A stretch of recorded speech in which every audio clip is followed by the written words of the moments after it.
Satan is a category of God's creation known as angels. Angels were created as servants and messengers for God. But according to Isaiah 14, Satan strayed from his created purpose. The context of Isaiah 14 verses 12 through 15 is that of a character identified as Lucifer. It is believed that Lucifer is another name for the angel we come to know as Satan. Lucifer is described as one who has fallen from heaven.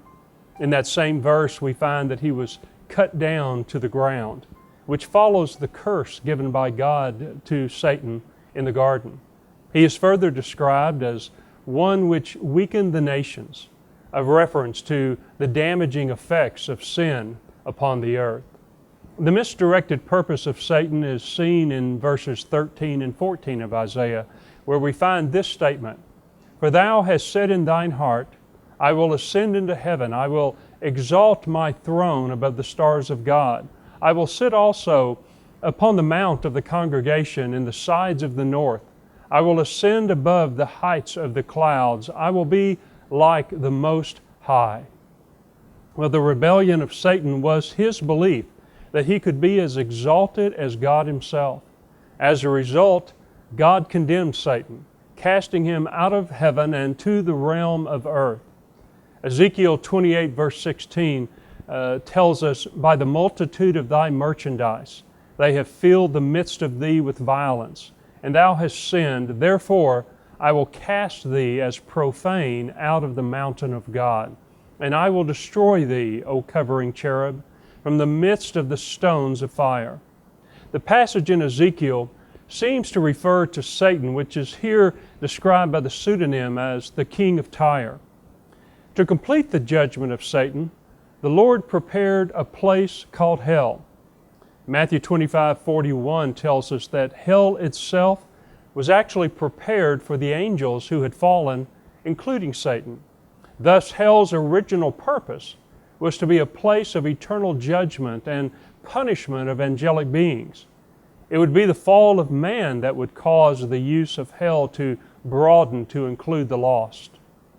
Paul, in his letter known as 2 Corinthians, teaches that Satan interferes with the purposes of God by, as Paul says, binding the minds of those who are lost. The apostle tells us that Satan's purpose is to keep the gospel from being received in their hearts and minds.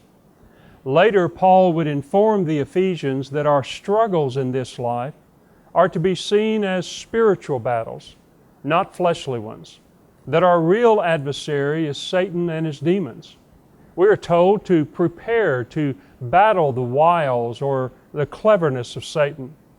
In this, we are reminded that Satan still possesses certain powers of persuasion and intellect that are beyond our mortal minds.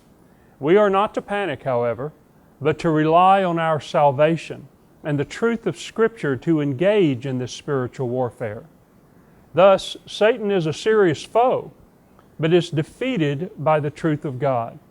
This makes sense when we understand that Scripture describes Satan as the father of lies, the chief false accuser. His fiery darts are not exorcist-style body manipulations, but lies and deception. And they are very effective. In the end times, we learn that the mass of humanity will be deceived by his lies.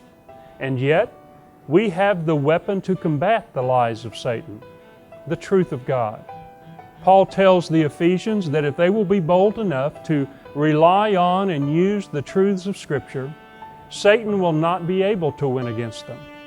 We believe that in God's perfect timing, Satan will be judged by God, and that Satan's ultimate destiny is to be cast into the eternal lake of fire that is reserved for Satan and all of the fallen angels, marking an eternal end to his schemes and deception.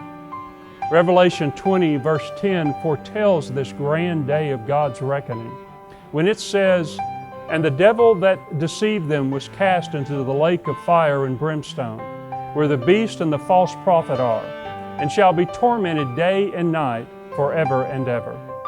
There is a great day coming when the accuser of the brethren is dealt with once and for all.